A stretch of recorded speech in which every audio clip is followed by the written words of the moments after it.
All right, my friends. I've come to the conclusion that we need to talk. We need to talk. We need to have a serious talk. And what do we need to talk about?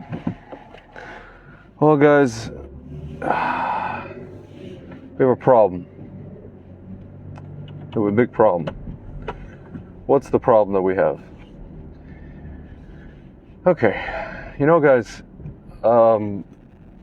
you probably know, you probably see that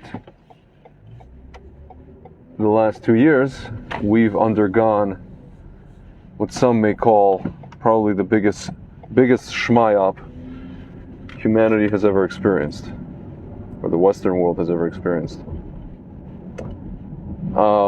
We've basically been lied to, right? At every turn. You know, at every turn, we're dealing with an entity that keeps saying something, and then they keep moving the goalposts. They keep drawing, circles around bullseyes. They keep drawing a bullseye wherever they want, and then drawing a circle around it. And then on top of that, they pretend like they never said the things that we, claim that they said before. And if they did say them, they say, well, something changed. Science changed, whatever it was. So, what I've noticed, guys, what I'm noticing now is that the people who are, so to speak, involved in or a part of the community that I like to call anti-narrative. It's not anti-schmacks. It's really an anti-narrative community, or anti-mainstream narrative community. Or if you want to use the word, it's a Russian word, samizdat, which means, just independent journalism, or self-released, self-published journalists. Now you have the same community of people who are, still sitting in schmelagram groups and still sitting on Schmumble, right? Which is fine. That's where they get their information.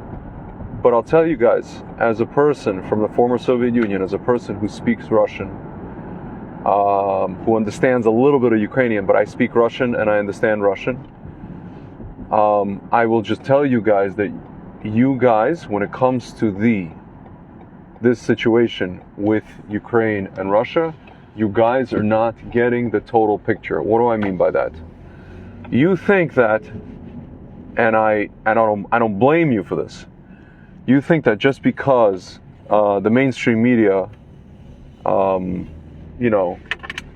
lied to us for 2 years, that means that whatever is happening in front of your face is not real, right? And whatever you are getting, whether it's videos or posts that you're getting on Telegram, the source that you've been trusting, or from the people on there, who run some of these groups that you've been trusting, who have been spot on at every turn when it comes to this disease, you think that they are the only source of information, and you are basically regurgitating this information. And guys, I'm here to tell you, a lot of this information, either it's let's say half the story, it's a half truth, or just half the story, right? It's partially the story, or some of this stuff is just outright untrue. It's untrue. For example, guys, I'll just give you some examples.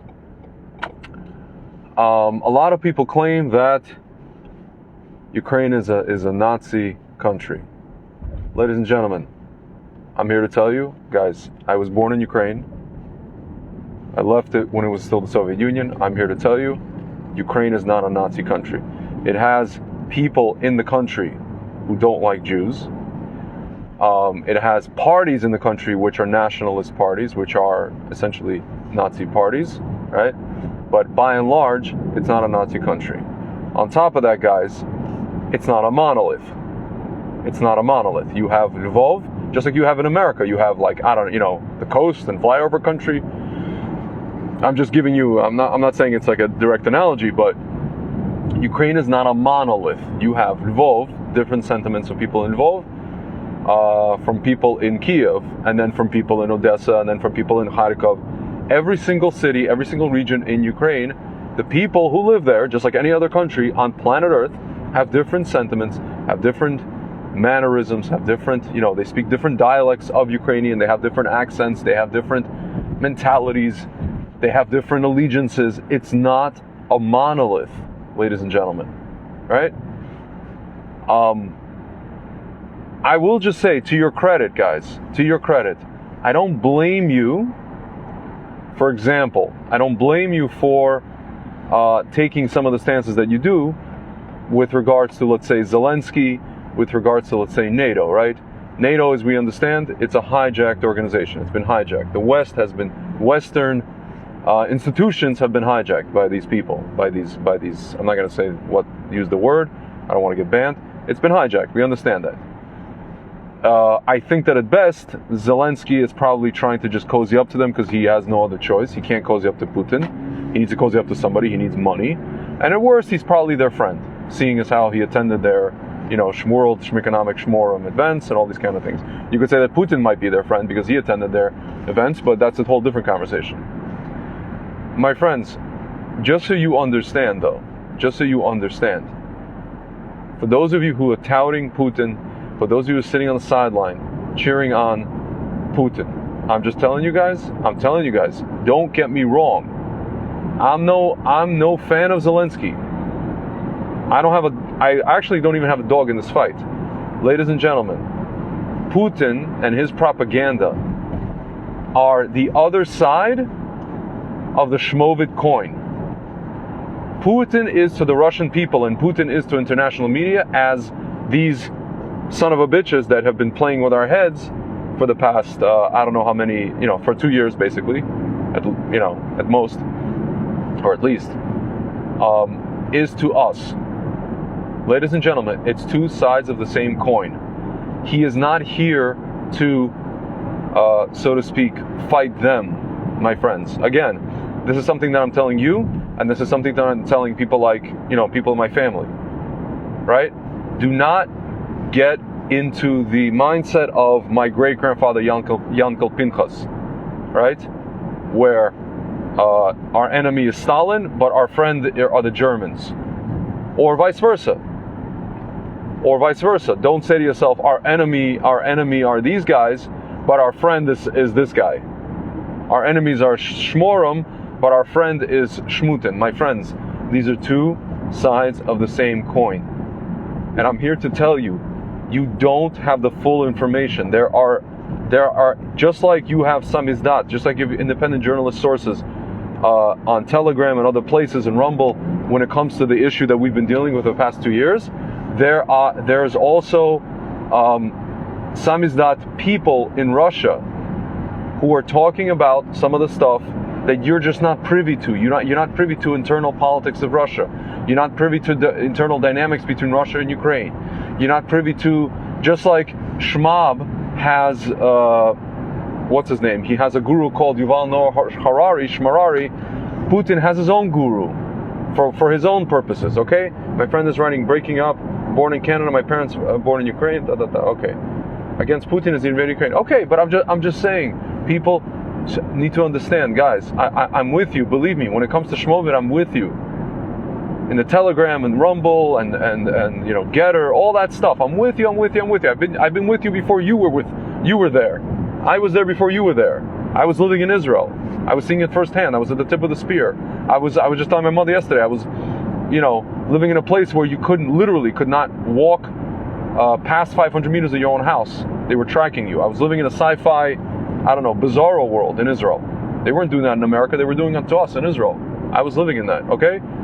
But guys, when it comes to, for the English speakers, when it comes to Russia, guys, you're getting half the picture. Whether it's you're looking at the mainstream media, or on the flip side, you're looking at Telegram and all this other stuff, you're getting not even half the picture. You're getting like 25% of the picture.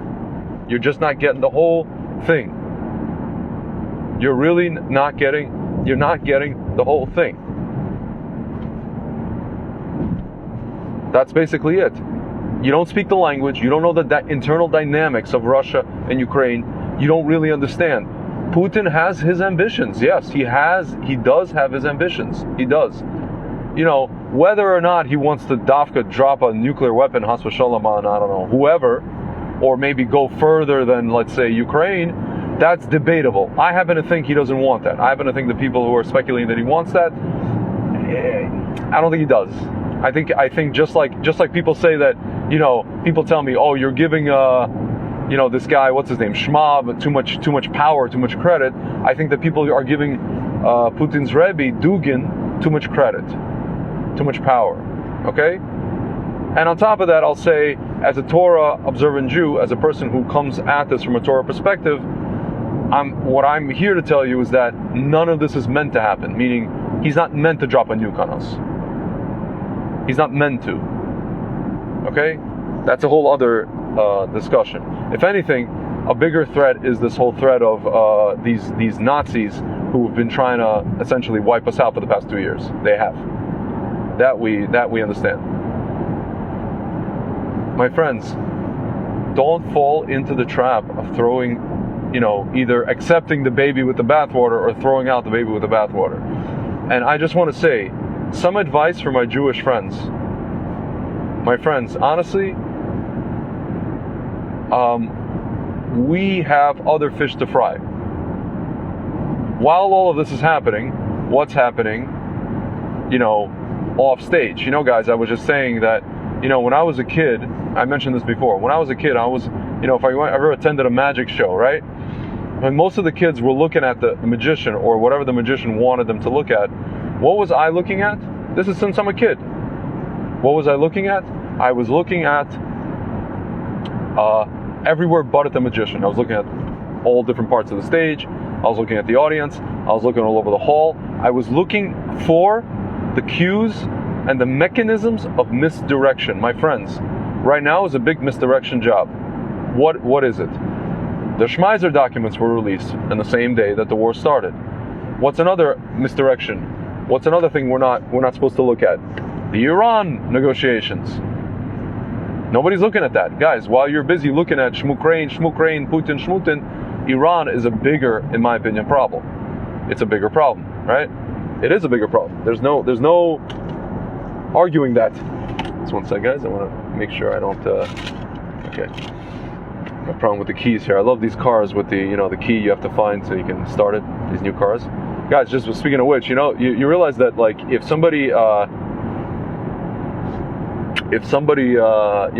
Has v'shalom, conducts, you know, one of these EMP, electromagnetic pulse attacks on America, you know, the car I'm driving, it stops. You know, everything runs on electric. Some of the older cars, guys, these are going to be the only cars that are going to be running on the roads, right? My friends, keep your eye on the prize. One thing I'll say is keep your eye on the prize. Iran is a bigger problem than this whole Ukraine-Russia thing. I will just say, as far as the Jewish angle is concerned, guys, you know, Zelensky, he comes on the other day on Easter. He broadcasts from a church. A Jewish guy, Jew, goes into a church. Listen, guys, it's one thing if a leader of a country is Jewish and he just wants to wish, you know, you could say, well, 90% of Ukraine is a Christian country, 95% of Ukraine. Okay, you want to wish your people a happy Easter? Fine. Bibi wishes people a happy Easter, a happy Christmas, Merry Christmas, Eid al-Adha, even though it's like the stupidest thing you could possibly do as a Jew. You know, happy, you know, what is it? Happy Sacrifice of Ishmael Day, you know, as opposed to Yitzhak, you know. You can even do that. But guys, walking to a church and saying, a Jewish guy walking into a church and saying Christ has risen, guys, it's absolutely ridiculous, okay? But guys, and I'm just saying that from a Jewish angle, but for the people, for my friends in the anti-narrative space who are cheering on Putin or who are, you know, fine, you're against Zelensky, I get it. You're against NATO, I get it. You're sitting but you're posting basically what amounts to Putinite propaganda, calling all of Ukraine Nazi and calling this and calling that, and Zelensky's a drug addict and this and that. Guys, listen. If we're for the truth, then let's be for the truth. And what I mean by that is, there are certain things you literally just don't know because you don't speak Russian and you don't speak Ukrainian and you're not from there. Guys, listen, I'm not the ultimate authority on this topic, but I'm just here to tell you, as a person who's from there, there's a lot of things you guys just simply don't know. You don't read Russian language, even independent sources, who are telling you the truth about the other side of the propaganda coin, that is Putin. Putin, guys, again, I'm telling you, if you know of the fact that left, or that mainstream media, let's put it that way, not just left-wing, all of mainstream media around the world accuse others or project onto others what they are, my friends, in Putin, they found the ultimate projection mechanism, because it allows them to, put a spotlight on another person who's just like them. You understand? He is just like them when it comes to, in his case, when it comes to his own people, when it comes to his own country, when it comes to the international community, whatever it is, geopolitics. He's just like them. And they are using him as a vehicle to distract from themselves. But just understand, at the end of the day, he is who he is. He's a piece of garbage, KGB piece of garbage, guys. For those of you guys that say KGB doesn't exist anymore, guys, we still have the FSB, and yes, KGB did create also the intelligence service in Ukraine. I forget what it's called.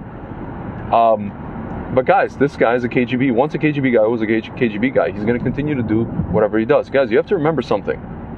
Telegram, for all its wonderful, wonderfulness, at the end of the day, guys, the same guy who owns Telegram, I forget his name, owns VK, Vkontakte. Guys, do you understand the amount of propaganda that is spread on VK, or that is spread in Russia? VK is the Russian version of Facebook. My friends, don't get caught up in the stream. Don't get caught up in the stream. Just because this, independent sources that we gave us the truth about Shmovid, and it did, doesn't mean those same sources are giving you even 25 or 20% of the picture of what's going on in Russia and Ukraine, because it isn't. Guys, I'm here to tell you that it's not. I only know that even if I didn't have independent Russian-speaking, Russian language or Ukrainian language sources, I would know that because I have friends and family, mostly family friends in Ukraine, in Lvov, other places. My friends, I know what's happening on the ground. What's happening on the ground is very real. And yes, there is propaganda also coming out of, just like in any war, at any given time, there's propaganda coming out of Ukraine as well. With this Russian ship, yeah, they did tell it to go blank itself, but the 13 guys didn't die.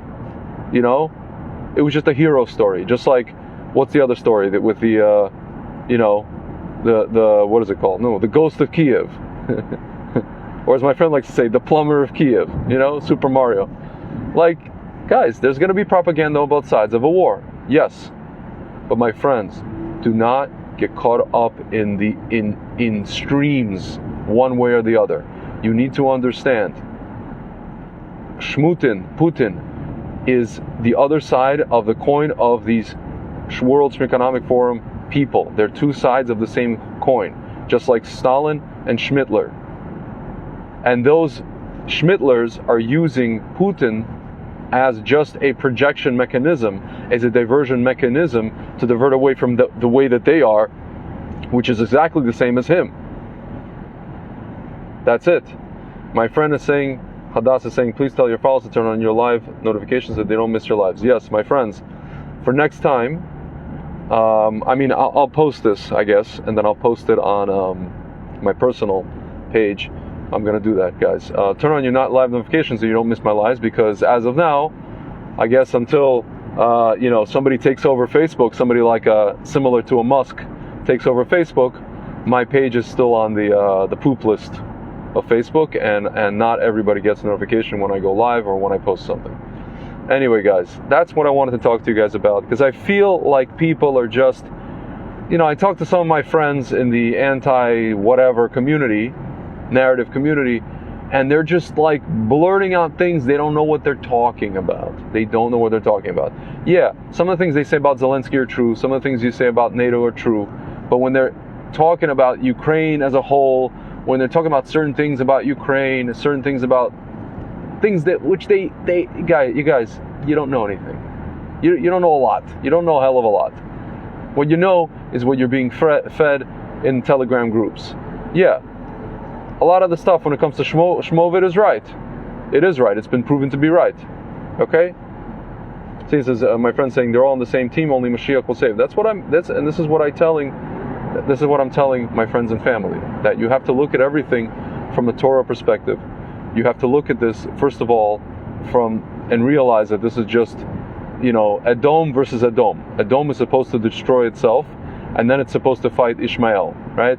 That's why you see how they're aligning. They're fighting each other now, whether it's Zelensky versus Putin, whether it's World Economic Forum versus whomever, or NATO versus whomever, right? They're all aligning. And then afterwards, guys, you see Iran is arming. And then we have that whole theme going on. You understand? My friends. And the thing that we're supposed to do, the Jewish people, the thing that we're supposed to do is just, well, first of all, if there's people suffering, obviously we're supposed to help them. Yeah, there are people suffering. But we're supposed to understand where we are. And we're supposed to not butt our noses where it doesn't belong. Guys, again, a person like Zelensky coming and saying Christ has risen, my friends, I said the other day, he should save everybody time and himself, and if he's gonna already go there, he should just go and convert to Christianity while he's at it. He should stop wasting everybody's time. He should stop using the fact that he's a Jew for his own political purposes. If he's already going to go there, he married a non-Jewish woman, he should just go and do that. I'm not I won't be happy about it, but the guy seemingly has kind of an allegiance to Christianity, and he has more of an allegiance to the country called Ukraine than he does to, let's say, I don't know, Israel or the Jewish people. I don't know. The jury's out. I may be wrong. Anyway, guys, that's what I wanted to say. I wanted to just convey the message that people should not get caught up in all of this in a way that is, you guys are falling prey to a lot of disinformation from the other side, just because you are aligned with a particular information source. You understand? Again, guys, take it from me. Former Soviet citizen, Russian speaker. I have friends and family who read these independent sources in Russian media, independent sources. Samizdat, these are people who are genuine people who are against tyranny and against this and against that. They're not funded, as Putin says, they're not funded by Soros. They're not funded by, I don't know, Obama, Shmomama. They're not funded by World Economic Forum. These are just people who just want freedom in their own country. And guys, listen, as much as I'm not such a fan, I went to Ukraine about 10 years ago. I'm not a fan I was in Kiev, I didn't like it. I didn't get good feelings when I was there. I'm not a fan of being there. I'm not into it. But guys, most of the people in Ukraine are not anti-Semites. They're not. A lot of messed up things happen to the Jewish people in Ukraine. That is absolutely true. That is absolutely unequivocally true, yes. But that doesn't mean that the entire country is full of anti-Semites and is run by Nazis and drug addicts. It's just not a fact, guys. It's not a fact. I'm sorry. It isn't a fact. Anyway, guys, that's all I wanted to say. And, take it or leave it. I get flack from people on all sides of this whole thing. Take it or leave it. What can I tell you? All right, guys, I'll talk to you soon.